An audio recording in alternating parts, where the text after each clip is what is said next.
Hello friends, তোমাদের এখানে বৈদিক সাহিত্য ইতিহাস থেকে 5টা প্রশ্ন দেওয়া আছে। প্রথম প্রশ্নটি দেখো, কি বলেছে? বৈদিক কর্মের সঙ্গে মন্ত্রের সম্বন্ধকে বলে কি বলে? অপশন দেখো, মন্ত্র আছে, বিনিয়োগ আছে, সূক্ত আছে, শবন আছে। তাহলে কোনটা হবে? বিনিয়োগ। ঠিক আছে। তারপর 2-এর দাগে দেখো কি আছে? দানের প্রশংসামূলক সূক্ত কোনটি?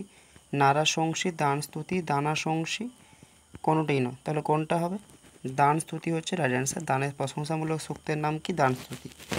তারপর দেখো, আমি 5 নম্বর কোশ্চেনের দিকে আসছি।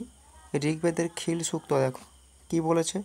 মণ্ডক সূক্ত, বালখিল্য সূক্ত, বিবাহ সূক্ত, অক্ষ সূক্ত। ঠিক আছে, এখানে কোনটা হবে?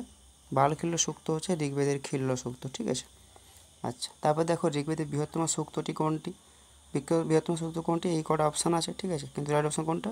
নবম মণ্ডলের 97 নম্বর সূক্তটি হচ্ছে ঋগ্বেদের বৃহত্তম সূক্ত। 3 নম্বরের কোশ্চেনটা তোমরা কমেন্ট সেকশনে নিজের মতামত জানাও। ভিডিওটি ভালো লাগলে চ্যানেলটিকে সাবস্ক্রাইব করে লাইক করবেন। ধন্যবাদ।